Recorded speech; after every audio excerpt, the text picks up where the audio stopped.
really think it is much about what Michigan has. I do think a lot of it is about Ohio State. Had a quarterback that had, at the very least, the best season of any quarterback in this league since Drew Brees. That's 20 years ago. The greatest season any Big Ten quarterback has ever had. Arguably the greatest coach the Big Ten has ever had. I did something earlier this year or earlier this summer. I went and looked at the margin for error for Ryan Day. You and I have kind of talked about this before. So since Woody Hayes' first national title, I think that was 1956, Ohio State has won 78% of its games under 6 different head coaches. What that tells you is if Ryan Day has full motor function, he is going to be a really good football coach. Because that's what everybody does at Ohio State. But greatness is defined in what you do after that 78%. And reverse one game in every season under Urban Meyer, you would concoct a scenario where Ohio State didn't win a single Big Ten championship while he was here. Not a single one. No trips to the playoffs, no national championship. I mean, take the 2014 team that won the title. Lose that game at Michigan State and East Lansing, they're not even in the Big Ten championship game. The playoff. I mean, have Josh Metellus not drop that interception against Ohio State in 2017. I mean, we could do this one game. Think about how great he was. There's only 17 programs, 17 coaches in all of college football history that have a career winning percentage above 78%. 17 ever. Urban Meyer's is above 85%. Only Newt Rockne, Frank Leahy, and a guy that coached at Bowling Green for 20 years. Better than that. And yet, as great as he was, if you just reverse one game every season he was here, in fact, I'll put it to you this way. If you gave Urban Meyer, if you went down to Jim Tressel's all-time winning percentage in the Big Ten, about 83, 84%, and it would, so one more loss a year. That's it. One more loss a year. Ohio State doesn't win a single Big Ten title. That's the margin for error in this league now. There is no way Ryan Day is going to live up to that. Ryan Day could have Nick Saban's all-time win percentage of 785. That would be almost 2 additional losses a year compared to what they had with Urban Meyer. He's not reaching that. I don't know what will happen this year. You have a quarterback who has played not a single meaningful snap except a bad fake punt call in his entire college career. There's primordial ooze behind him. Run, because that's his biggest weapon, but they've got 4 new starters in the offensive line and no backup, so you have to protect him. You know, I could see them go undefeated. I could see them go 9-3. I think they're a real wild card. There's no way we're sitting here in year 4 and 5. Meyer took over before Jim Harbaugh was at Michigan. There was to beat. That was Michigan State with Mark D'Antonio. The league's a lot deeper now. Look at the way Purdue is recruiting. Look at the way Minnesota is recruiting. Those games aren't the gimmies they were in 2013 and 2014. So there's no way Ryan Day is meeting that standard of success. It's just not going to happen. That's just, the math doesn't work like that. The question will become, who compensates for that? Does Jim Harbaugh step into that void? Does a collection of teams step into that void? Because you know what's fascinating? The last time Ohio State lost a legendary, look at the last couple times, with Tressel and Meyer was a bit of an oddity. But when Woody Hayes left, that ushered in an era where 5 different teams went to the Rose Bowl in the Big Ten. That was the end of the 10-year war. 5 different teams went to the Rose Bowl in the next decade, something that was previously thought that was never going to happen. So the door is open for everybody now. Even if he's a great coach with an 80% win percentage, that's another 1.5 losses a year. That's the margin for error that's impossible to match. So I agree with the analysis that it's much more about Ohio State than Michigan. I think Michigan's about the same. The defense will take a bit of a step back. The offense will take a bit of a step forward, but their talent level is pretty much what it was last year. It's really more about where Ohio State is. I agree with that.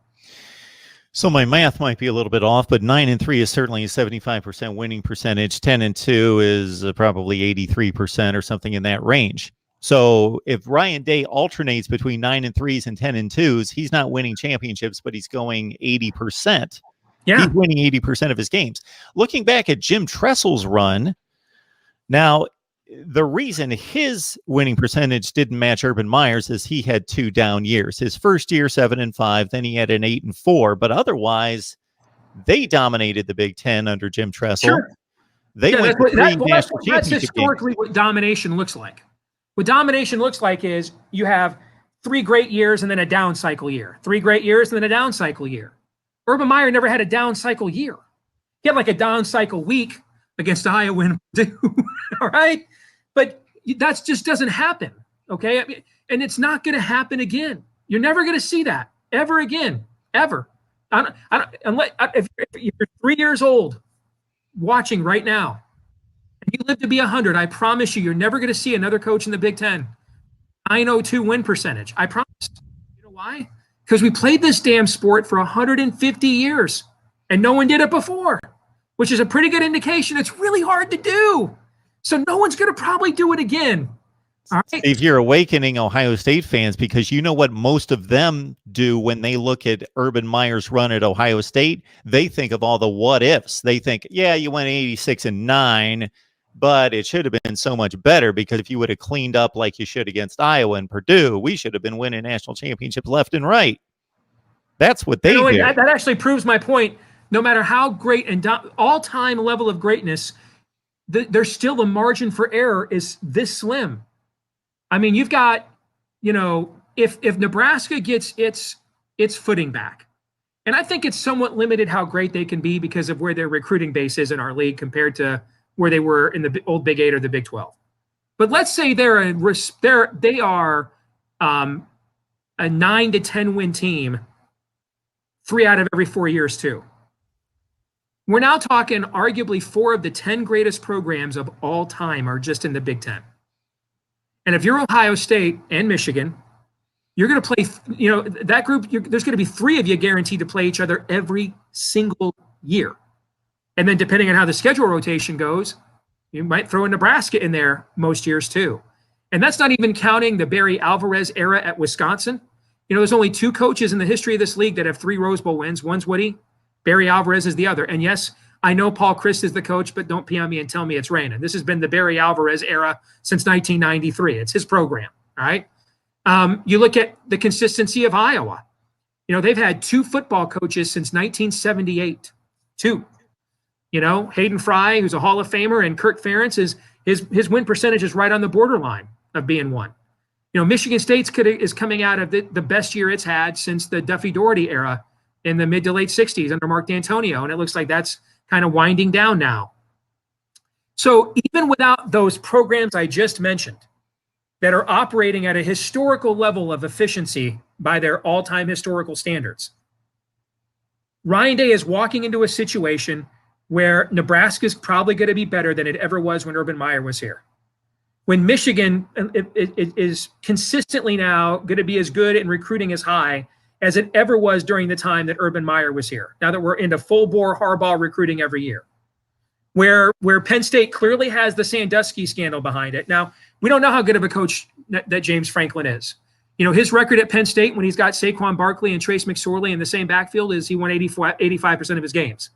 And when he didn't have both of those guys, he's won 59% of their games. So this year is going to be a bit of a determiner for James Franklin too. But if he's not that good of a coach, that'll be a top 10 job in America. Because he's the guy that there'll be 2 coaches removed from Sandusky with him and Bill O'Brien. It's an all-time great program. They'll be able to get themselves a Matt Campbell level of a next coaching star for sure. So Ryan Day is walking into an arena that's already tougher. Remember how bad and mediocre the Big Ten was. Urban Meyer was complaining about it, saying, hey, we're going to go 11-0 against you guys and not get in the playoffs. You're not good enough. All right. Remember when Brett Bielema was bitching and moaning that Urban Meyer was recruiting guys that were verbally committed? Remember that? Now, Absolutely. Every school in the Big Ten does. Every school. Michigan's got merciless recruiters. Penn State does.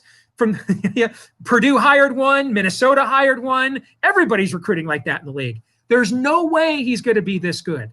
Even if he could be great, he just won't be that good. So I totally agree with the analysis that it's much more about where Ohio State is at, much more about than anything else. Before I let you go, you touched on the West. The West, to me, I'm going to take it down to the final minute, that midnight hour, in making a call on the Big Ten Western Division. Unlike you, who releases the information in the full college football preview, I don't know if you possibly deviate from those predictions later when you get more information. But to some people, it's a 6-team race. I could make a case for about 3 of them. Is there anything that we're missing in evaluating the Big Ten West that may uncover what may actually happen at the end of November? Well, if 2 things, I'm constantly updating. I don't change my preseason predictions. It's the dude honor code. Okay. But in terms of what I think happens once the season gets here, I'm updating my power ratings and stuff constantly with all the latest attrition and news. And I'm going to tell you right now, I have on a neutral field all the top 6 teams in the Big Ten West, all within 7 points or less of each other on a neutral field. And if you look at, since we went to the East and West divisions, and with one exception, it was the year that Wisconsin played Ohio State and Michigan in the regular season in 2016. Those were their only 2 conference losses, and then they lost to Penn State in the conference championship game. Okay. With that year aside, because Penn State was not originally on Wisconsin's schedule, remember, so that year actually kind of counts. So I'm going to count that. Pretty much every year, whoever wins the Big Ten West avoided 2 of the 3. Didn't play 2 of the 3, Michigan, Ohio State, and Penn State. That has worked it. I think it's worked its way out every year in the West Division, whoever's won it. And the one year was the exception was 2016, but Wisconsin played the 3rd by playing Penn State in the Big Ten championship game. So if you follow that trend, look at who doesn't play 2 of those 3. Minnesota, my pick, doesn't play 2 of those 3. Doesn't play Michigan or Ohio State and gets Penn State at home, by the way. Northwestern doesn't play 2 of those 3. So those are the teams that I'd be looking at. My numbers say, if you don't consider schedule, Iowa is the best team in the division, but I think it's the toughest road schedule for a Big Ten team I have seen in my career. Iowa State today was rated preseason in the AP poll for the first time since 1978. They play them on the road. They play Michigan on the road. They play Northwestern on the road. They play Wisconsin on the road. Iowa's got 1 win in Madison since 2005, and it was the year they went undefeated in 2015. And if you remember that game, Wisconsin literally just dropped the ball on the goal line when they were going in for the winning touchdown. Okay. So they've got maybe the toughest road schedule I've ever seen from a Big Ten team. There's no way I think they're winning that division with that schedule. So I think the West is deeper than it's ever been. It's better than it's ever been. I don't think there's still a team yet. Well, I know there's still a team yet in terms of personnel that's there with the top 3 in the Big Ten East. But that division is coming for sure. And it's going to be one heck of a race this fall. It's going to be a ton of fun to watch. We could talk college football with Steve Dace all day, all night. I could just go on and on and on. Steve, we appreciate the time, and I encourage everyone, go over to Michigan Podcast. I rarely, because people ask me all the time, do you watch this? Did you see this? No, I'm doing this. I've got a regular job. I do this. I got a family. I don't have time to watch people. I watch Steve. Because the analysis on, again, the layers of Michigan, Big Ten, and then national college football is outstanding. Thank you so much. Means a lot, man. Thank you very much. I appreciate it. Same back at you, by the way. God bless.